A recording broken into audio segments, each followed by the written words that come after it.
Welcome back, ladies and gentlemen.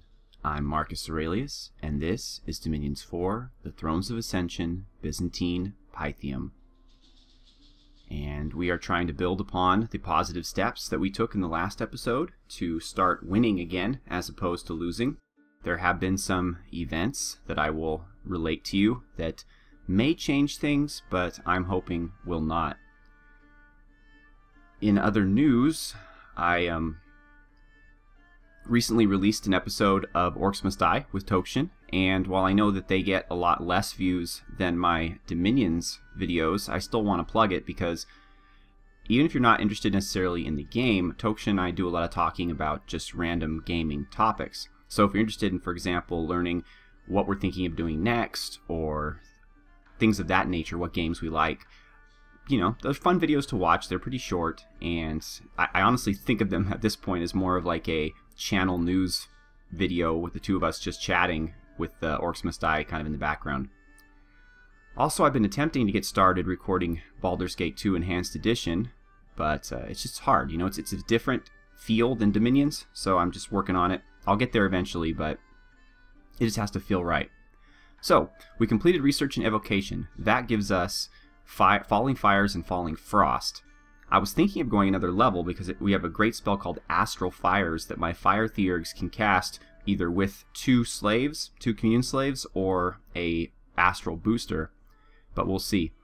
Urmor has claimed another throne, Throne of the Sun. We have found a Death and an Fire site. I took a look using the system screen of all the different sites I found. The problem is I haven't found any sites that really do anything interesting. They all just give gems, which is great. I love gems, but nothing worth really showing to you. Thunder has produced another Harbinger for us. And okay, there's a battle in Scythia. This is my sieging force.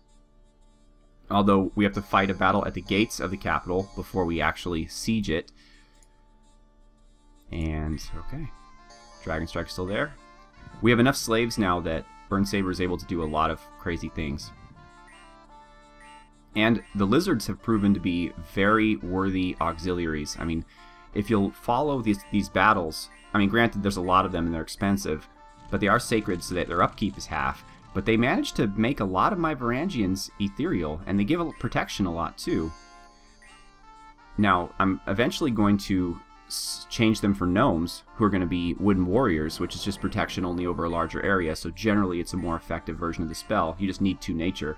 So I either get a lizard with a nature booster, or a gem, or I get a gnome. And I think right now I can't do anything because the gnome province is conquered by Bogus and his heroes, but for the moment I'm thinking gnomes are a better choice simply because all they cost is money. Whereas if I want to make a lizard ready to go, they would cost money, but they would also cost a thistle mace, which is 10 nature gems, or 9 nature gems with the dwarven hammer. Seems like kind of a waste of the dwarven hammer. Anyway, let's speed this up.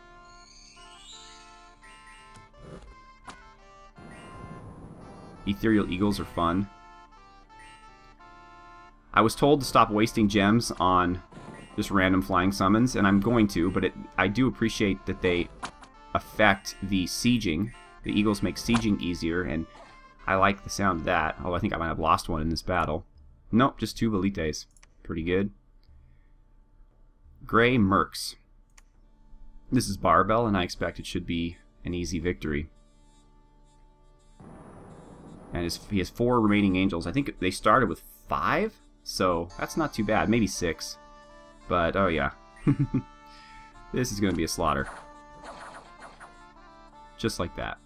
Just like that. The Promised Land. Oceania, for some reason, just wants a piece of me. I think, personally, they're just crazy. They don't care. They don't care if the world is going to hell in a handbasket and undead are all over the place and mad-eating giants. It doesn't mean anything to them. They're just in it for the lulz. And they're just heavily armored, and they trample, and I hate them so much. They won. Now here is where things get a little scary. This is Ulm attacking me in Ildmir. Now, I am just thinking that this is a mistake, and it's a bug in the game where because this castle is owned by Scaleria, Ulm thinks that they're attacking Scaleria. I don't think they've actually declared war on me. I don't think they're actually attacking me. I think they're attacking Scaleria, and my troops just happen to be there. This is how I'm rationalizing it to myself, because if I am wrong and Ulm is attacking me, we're in trouble. We're in severe trouble. I basically only have the resources right now to carry on a war in the north versus Ashdod and Oceania, while still fortifying my borders enough to keep Scaleria out. With Ulm entering the war against me, it's tough times. Now granted, they're probably the easiest nation for me to handle right now, because they are basically just human beings with low magic resistance, so my mages will have a field day with them, and my angels should do well against them, because the awe will actually affect Ulm, whereas it will not affect Scaleria or Ermor. But still, it's just, you've seen the sheer masses of troops they're bringing up, and it is no good. Plus, you'll notice their Black Knights down at the bottom of the screen here. My vessels are doing nothing against them. I think I lost maybe like 5 vessels. I did eventually rout them, but at the cost of 6 vessels, which is a heavy price to pay. If only I can get more production capacity in my capital, I could just recruit hundreds of Varangians, and they would really make it good for me, but that's very difficult. Unrest plus 20, gold plus 96. This could be a jerk spell, or it could just be a natural event.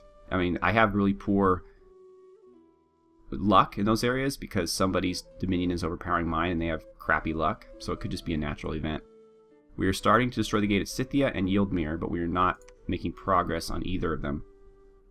This force is looking very precarious, about 100 troops, but they have 30, and it looks to me to be mostly archers, so I don't know. I'm not too worried about it. I'm going to leave Melas in there, though. He's probably going to die. Barbell's going to come back here. It's not the way I want to spend the money, but I figured putting 15 in province defense, I think I did the math, and it's like 120, 130 gold. It's not that big a deal, and it keeps them from sniping it just with little armies. Yes, a big, serious army will take it, but it is what it is. I'm reinforcing this area, of course, from Ulm and Scaleria. It's become kind of necessary for me to take this castle at some point. Ulm has a small group here, but not much here. So I'm hoping there's, again, it was a mistake, and I'm hoping that they're going to attack north to Scaleria here. I can take either of these armies, I think, here in defense. So we'll see how that goes. If Scaleria decides to get cute and wants to attack here, I'm moving General Wallace in here just on his way up to Wallace Keep. And with the province defense and his many items and strengths and troops, he should be able to handle them quite handily. Money is turning into a problem. Our income is good, but upkeep is really, really high, which again, inexplicable to me. I don't know why. And my income's down a little bit, I think, because it's the summer. And the 2 heat hurts income more than income minus 10%. So there you have it. I'm not really recruiting anything else here except for slaves that I'm sending up because we're full. I mean, Marius Tacitus is completely full at 120 units. He's got a double line of cheapy velites to support the front and his own guard. And then we have 42 Vestals, and I recruited these guys mistakenly. I'm going to start recruiting more Principes to man the flank. And down here, we're simply recruiting whatever we can. I think it's a single line of these guys. I think I'll move that down to double line now, since we have enough to make that a viable strategy with velites. I'd rather have tougher troops hold the front line than there's 2 different theories, right? You could throw away the cheap troops and let them just die while your expensive troops survive and attack from the sides. But at the same time, the center will cave. I mean, I would need like twice as many of these guys, if not more, in a double line formation for the center to hold. And these guys can hold the center no problem. And these guys, you know, they pack a pretty decent punch, 11 attack skill. Plus they have a spear and a javelin. So 13 damage, it's not too bad. It's only 3 less than these guys. So, and they're so much weaker with 7 protection that I figured not putting them in the middle means that they will take less hits and survive longer. I don't know. Things might change in the makeup of that army as I move forward.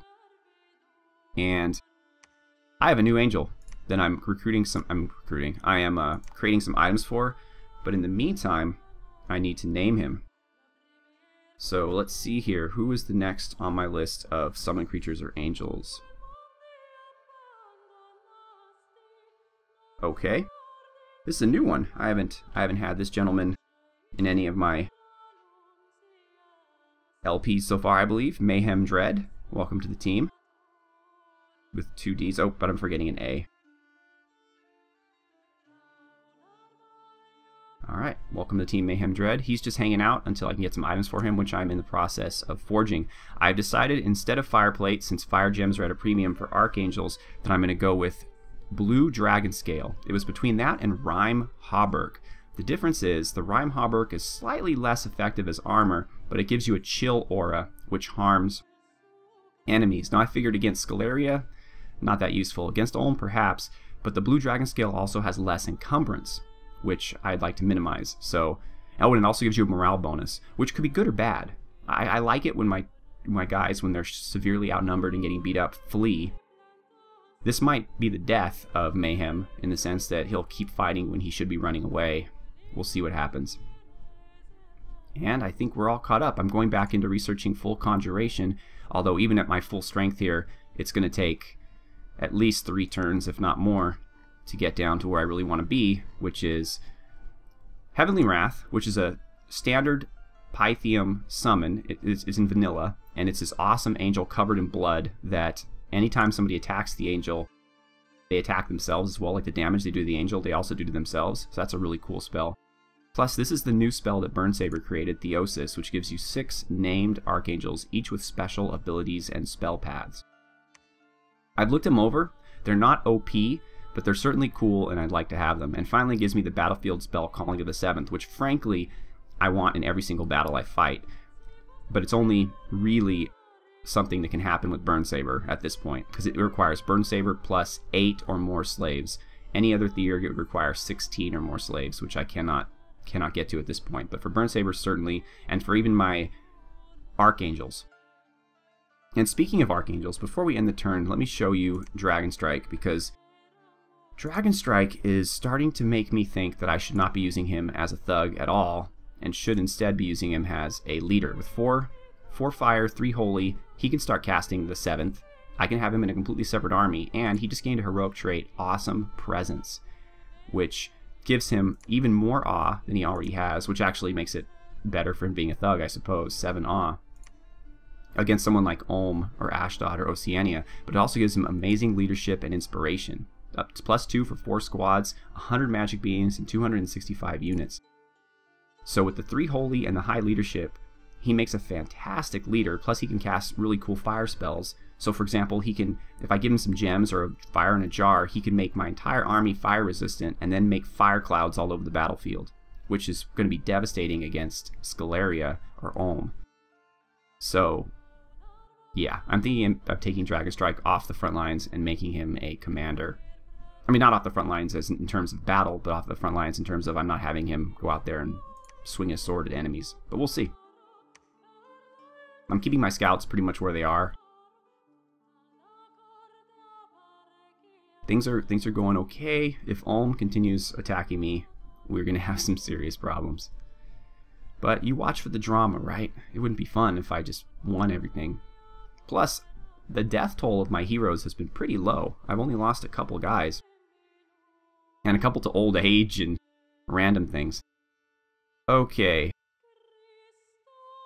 Well, I can already tell you Ulm just kicked my ass, because if you'll notice, we're no longer sieging the fortress, and they attacked again. Still, I don't know if they're attacking me or if they're attacking Scaleria. They're not attacking me anywhere else. Or Strategos was a victim of assassination attempt. Let's see if he survives.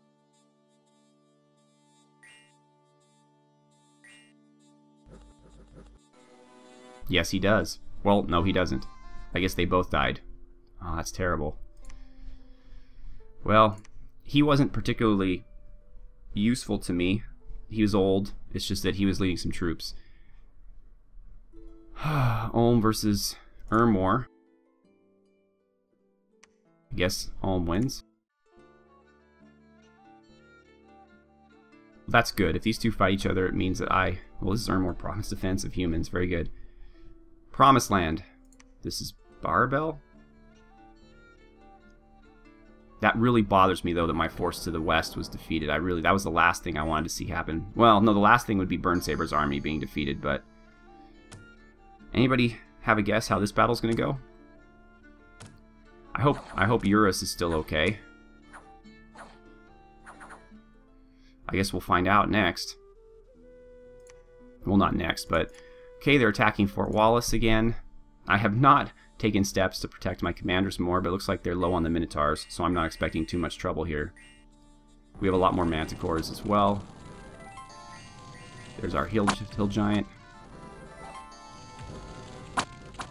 He's actually functioning as quite a good wall to stop them from progressing further while the rest of my troops attack them. Although he's getting beat up quite badly. I just don't... These summon units, they have no value. I mean, they just... Maybe if you commit 2 mages to standing next to them and spelling them up. But okay, so he survived, which is great, but now he has never healing wound, so he has less hit points. We ended up losing 3 Velites and one of our Manticores fell in glorious battle. Grey Mercs, not even sure what that is. Oh, see, Oceania is starting to annoy the heck out of me.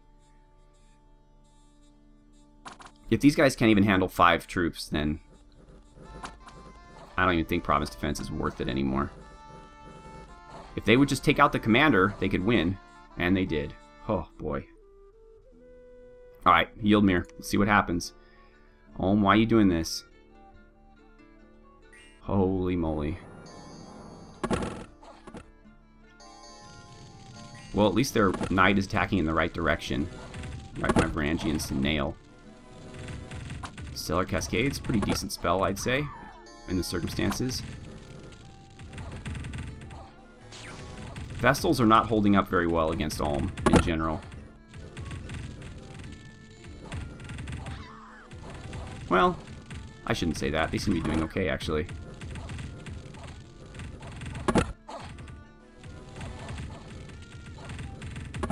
Well, actually, we are holding our own. But bear in mind, this is our 2 most elite troops. And they pretty much nailed all the Varangians. They're... As we all know, Varangians don't ever run, usually. Oh, this is ridiculous. We almost had this. Why? Why are you doing this? Okay, both of our Theurgs and our leader got away, but we pretty much lost everything else. We took out 43 of theirs, including their commander. Why are you doing this? Scaleria looks like they got beat. Scythia. They are attempting to break the siege on the castle. And they're coming armed. I mean, we've got some angels. We already know that they failed from looking at the below messages. But let's see if they did any damage. As you can see here, my troop component is waning a little bit. And we have a lot of lizards in the front line. I think we might have just lost a commander. I thought these guys were in front of the lizards. Who do we have here? Frontline support. I don't know where Reggie is. I hope he's okay.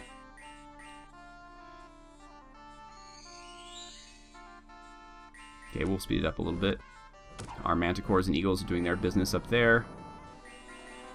Where are their angels?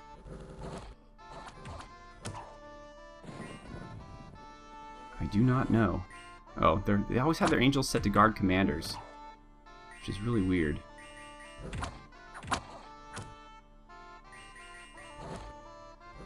Okay, Dragon Strike's doing his thing.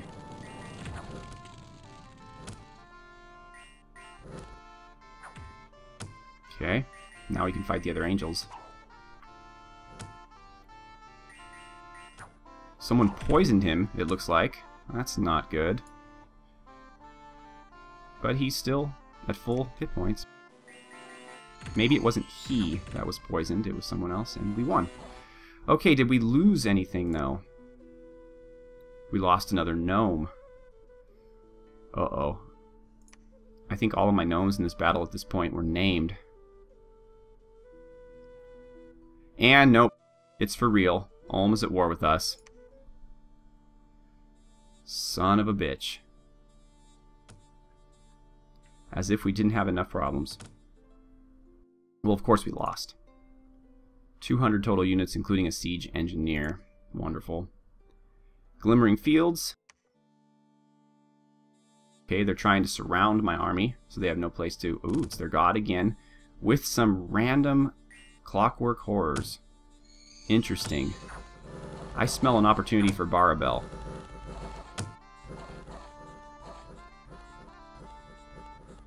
Their god is not too impressive, especially now that she died.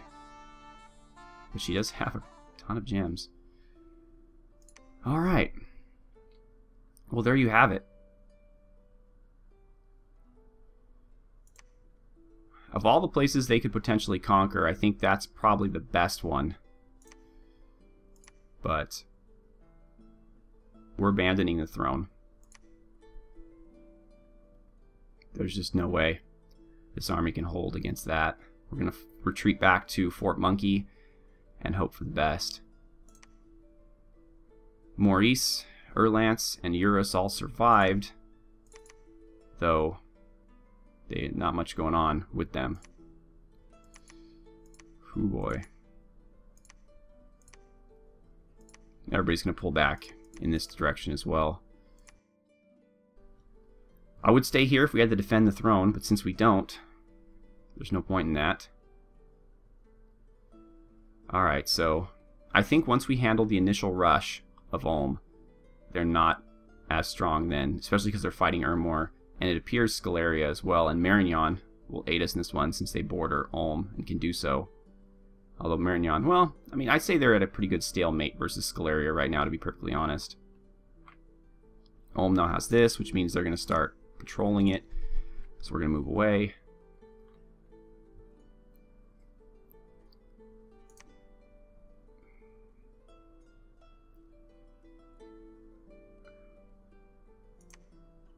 Huh. Well, everybody's doing a little poorly here. A lot of our slaves are lost an eye. Oh my. Mute and Battle Fright. And I guess we did lose Bob. That was... So how many slaves do we have? We have 3 slaves. We have 4 slaves. Abaddon survived. And Glauchon is here. So Nilex?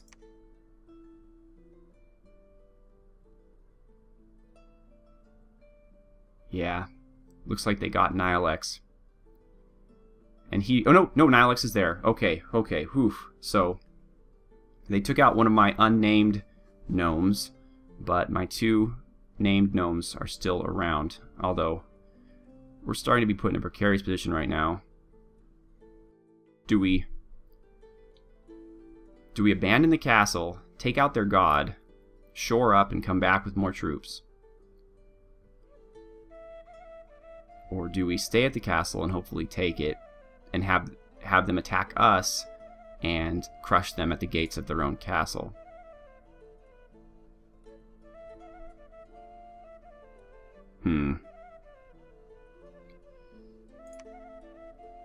It was Scythia, right? So we're left with 100 troops, basically. This is a weak army here. That's 50, though. Still mostly archers.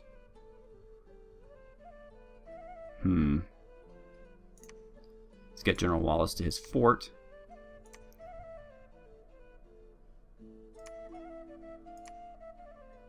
I don't know, Barbel... Well, he has angels. The mechanical creatures are not going to be stopped by his awe.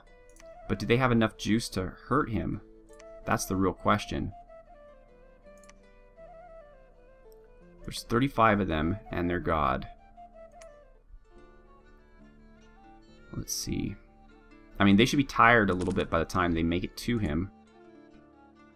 5 hit points, 12 attack. They do 16 damage, 2 attacks. 10 defense.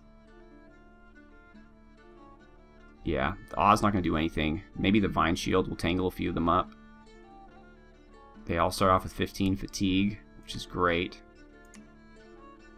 Apparently they can live to be 400 years old. Good craftsmanship, that. High protection. I wonder if this is the perfect kind of army for taking out an angel, since they have that high morale. I mean, regular troops could probably eat these guys up. I'm not going to risk it. I'm just going to keep Barbell going on his raiding. He'll take this province, and then we'll determine next turn, after seeing how that goes, what we do here. My gold is so low, I'm not going to defend this. Maybe 5. Just so a scout can't take it, though not like the AI does that. And, well, you've seen what's going on, folks. We need the support of an angel. Is this even enough? Should we give him a luck amulet? And potentially a reinvigoration item? I don't think a reinvigoration item is necessary. Well, if he's going to be buffing himself. 35 hit points is like nothing. What makes Barbell so effective is that he has a heroic trait that gives him more. Of course, my Bless will give him 40 hit points.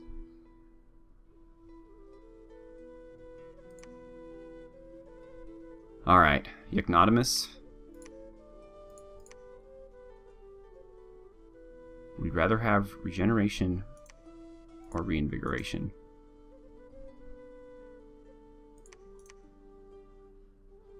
It used to be that regeneration made you less likely to have an affliction. Now they have that affliction item, I wonder if that's still the case. I can give him that, which will give him strength and reinvigoration. But I don't know if they necessarily need more strength. Well, okay, I might be doing the wrong thing, but... Oh! I'm also moving Photios, in case anybody's wondering, up here, which to him seemed like a good idea at the time. Now, maybe not so much. I thought he can get here in one turn. I was gonna have him start casting Dark Knowledge on these provinces, since he couldn't reach. But now that province is missing, and it's probably not worth it. Let's get him back home. This guy who can move 2. I can't understand why you can't move. You can move 2. So why is the slave better than you? Slave can move 3. I'll give Photios some winged boots or something later. But we'll move him back. Since we have enough death, we'll upgrade him to Death 2. He can start forging Horror Helms, which is going to help immensely versus Ulm. Pyder Mineski, you are just going to research for right now.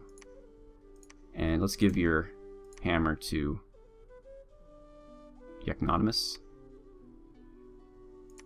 And he can hold both a Thistle Mace and a hammer. That's great. Excellent. And you are going to forge... You are going to forge Regeneration. I've made my choice. And...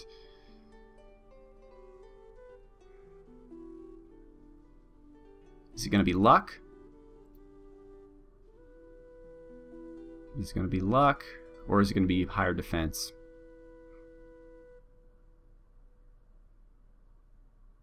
I just don't know. What's his natural defense? 17, so the added defense would give him 20. And the bracers will give him some extra protection as well. Plus the Awe, plus the Vine Shield. And the regeneration. So the killing blow is going to happen rarely. Oh, man. We need our Astral Pearls for angel summons. Of course, Yagnotimus right now is the only person who can probably... No. Pyder Mineski could probably forge. Alright. 2 defense, 2 protection. So it'll only give him 19 defense. Reinvigoration 3, strength plus 3. Attack skill, he'll gain that from our Bless. We don't really need more of that. Magic resistance, no.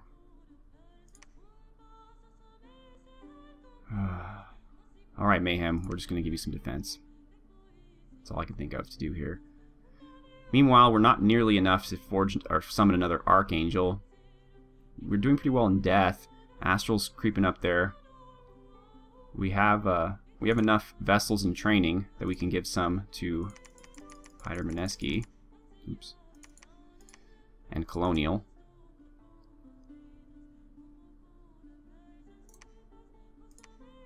Though if either of them should ever see combat, we're not doing fantastic. All right. What are we going to do here? We're going to recruit against Ulm.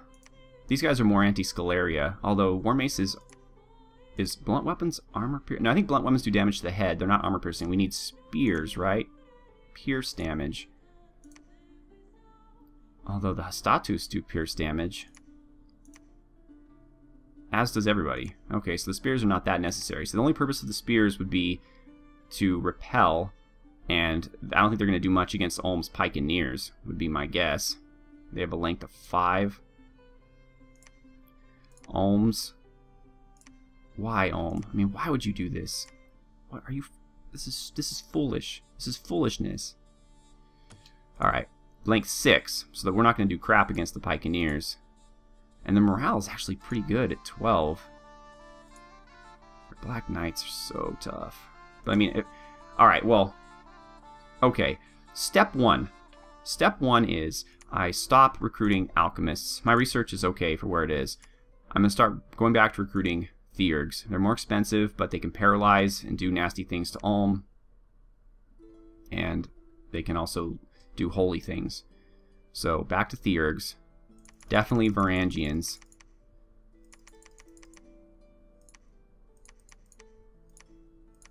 Really? They're 1-to-1? 15 gold for resources. 20 gold, but they shouldn't be 1-to-1. Okay. Alright, that's what we're doing in the capital.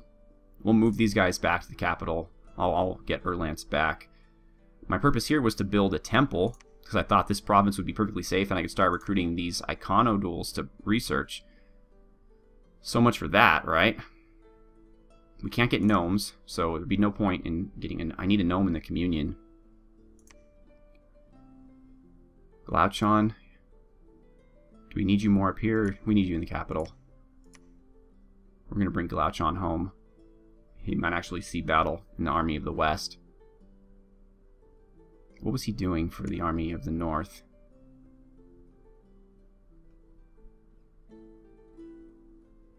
He was destruction, ruining armor, which is going to be more helpful against Ulm, frankly, at this point. Okay. Quickness, I guess, is lost and doesn't have any more water sites. So you can help patrol. Even with your lens. They're cheap to make. Where would your quickness be most effective? I mean, we don't have any decent troops, so maybe we can get a Manticore or two, I guess.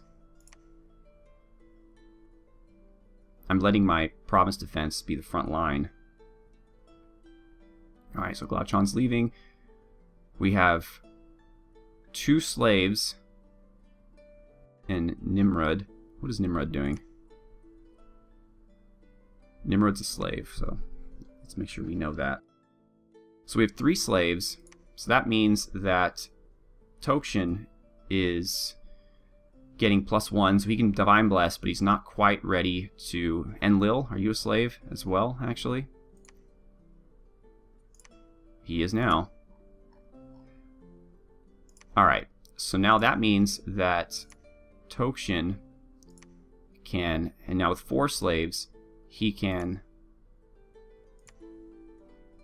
Fanaticism, which means he does not need Sermon of Courage, which means he can...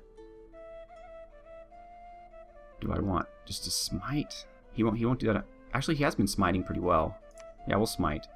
It doesn't require any fatigue, so it'll keep my slaves alive longer. And if you'll notice in the previous battles, he has been smiting on his own initiative anyway, and he's been doing quite well with it. This army is weak in troop strength, but we do, again, have the province defense to kind of support us here. And Ulm. If I'm lucky, they will move against Ermor since they're also at war with them. and so maybe we can crush Ulm between us. I mean, I never thought when I started this LP that it was going to be we and Ermor back to back. I mean, how long has there been peace along this border province? It's been peace since the beginning of the game, practically. 20 turns. I mean, Ermor and I are just like best friends. Meanwhile, Ulm, all the humans that you would think would want to ally with me against the undead threat are the ones who are causing me all the problems. It's the craziest thing ever. And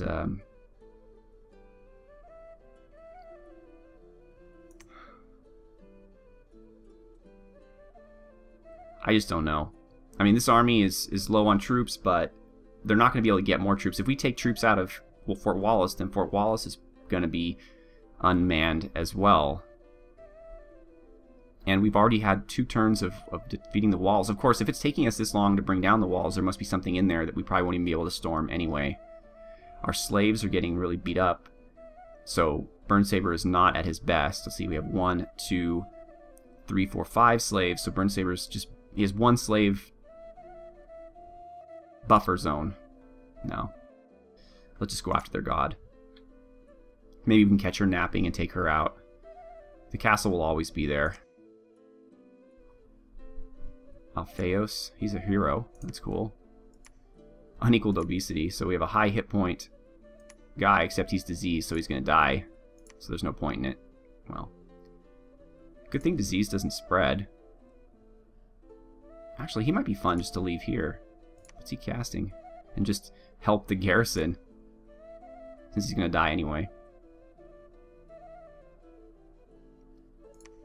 I wonder if we found this site, but they haven't, if this 60 resources will contribute to this fort. It definitely contributes to mine. Not that we have a lot of resources. Anyway, this video's gone way over. It just requires a lot of thought. This is the kind of stuff I normally do between videos when you're not watching. But obviously our situation has just become a lot more precarious.